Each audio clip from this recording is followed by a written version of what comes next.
I had to, whilst in tertiary, on my second year, due to, family pressures, break from studies and take on my first job. Break from studies? Yes. First year, second year? Second year. Wow.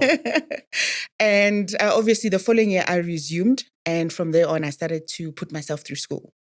So I studied while I was working. And my first gig was actually in a public relations and communications company in Sandton that was ran by a lady called Kathy, and she had partnered with Moeletsi Mbeki, the former president's brother.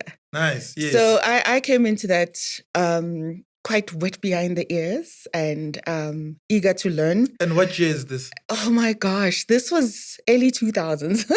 Yeah. So more than 24 years ago. Yes, yeah. Oh my God, now that you put it that way, yes. Jeez. Early 2000, I think 2001, just around there. And I went to the principal and I said, look, I need to get a job. And she was like, okay, I'll look around for you. Why? I said, no, there's just some things and I need to get started. And I said, what about your studies? She said, no, I'll do a balancing act. I will make sure I come for some of the evening classes, or I'll take on some of the afternoon classes so that I can have, my mornings were open actually. So fortunate enough, she said, look, a friend of mine has got something. I had done so many projects within the school, basically the institution myself. I had run... The varsity? Yes, I had ran some sporting events. I had ran some summits and so forth. And at the time, I was trying to get into journalism and media, ironically. And which institution was it? I was with the Boston Business College at the time. Boston Business College, yeah, yes. I had missed vets. Oh, you missed vets. You were almost a vet. I was almost. So I had to go private. Yeah. But it spoke to me because I had been raised in private schools. So it really didn't matter. Small classes. Yeah, small classes, just that individual attention. I guess you get addicted to that. But those were tough times, from a personal perspective, having to come out and take on a role and start working and hit the ground running and also put yourself through school. But it taught me, it just made me realize just how independent I was. And gradually I grew. And as I grew, academically I grew. And I think then in that role, really, I was just almost an intern. I started where you have to get the coffee, bring the water, do all that administrative stuff. But it was the experience I needed to grow as an individual. And I had to watch what the managers were doing. So that gave me insight on how to run a company or an agency, how to handle your clients, how to report to your clients, ensuring that the money they spend really is worthwhile. If you say you're going to host something for them, if you say you're going to run their PR or events or summits or write articles for them, really I went into that. And it really gave me great exposure because it began shaping who I was as an individual. And that was right at the beginning, but gradually I grew. And as I grew in my career, I've worked with organizations in the energy sector like Eskom, right up to corporate level. I headed up in the national department. So I was in all spheres of government, both national, provincial, and municipality, heading up divisions, looking after massive teams, big budgets, running with stakeholders. And it was at that time I bumped into also investment relations. So that also opened up my eyes to a certain stakeholder I was very fond of. But then I had a hybrid, just a mixture of all the skill sets needed. They always say marketing is similar to communications, public relations is similar to stakeholder is similar to investor relations, but all the elements and the functions within strategically actually fit into that. And key to it is working with stakeholder, the public, the investors, private sectors. But I also went between public sector and private sector.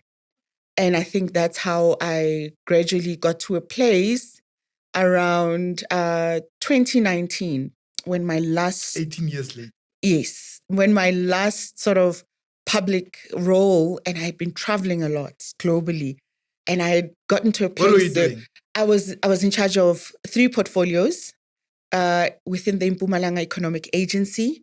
I was in charge of communication, trade and investment, promotion, as well as strategy. At the same time? At the same time. Wow. Yeah.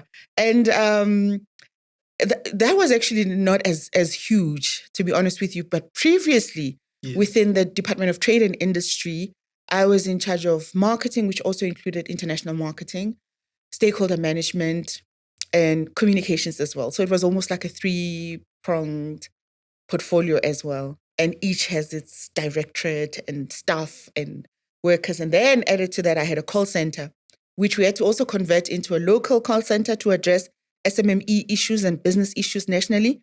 But also... What do you mean convert to a local call center? No, it was local, but we had to... internationally? No. We had to actually now incorporate an international leg because as at the time, government was bringing in your Invest SA, which is access for investors abroad into South Africa. It meant that some of our investors' timelines were not the same with ours at African Central Time. So you have China, who are on a different time slot. You have the US, you have the United Kingdom, we pretty much close. You have the Middle East is also equally close, but you have different time zones for different investors. So was this to cater to the time zones? It was to cater to that. Right. So now that portfolio was also equally big.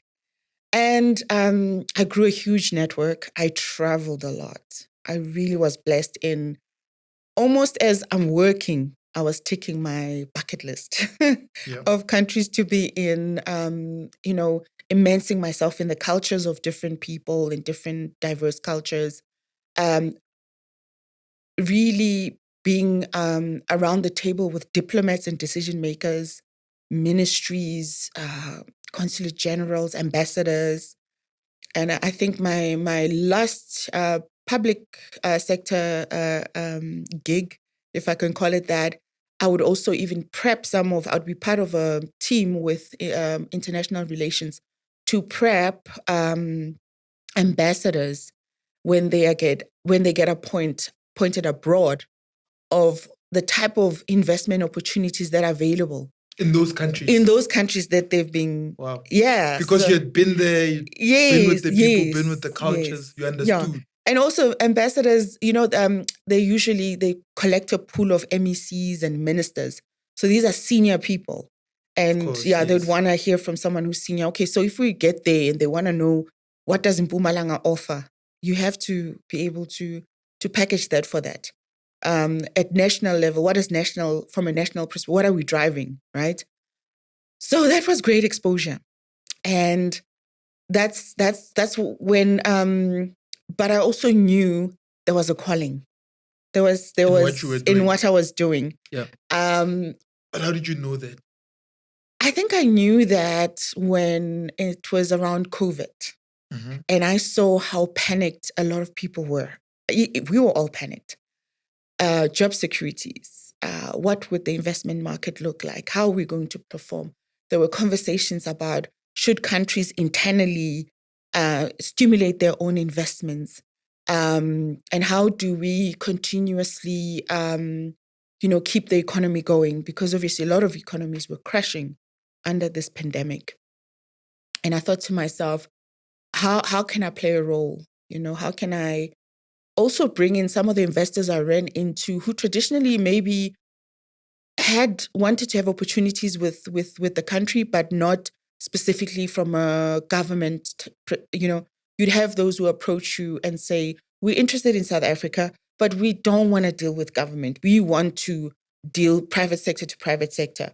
Or they will say, okay, we're looking to deal with South Africa, but we want something that would fit into what they want as well, because you need to also respect their needs.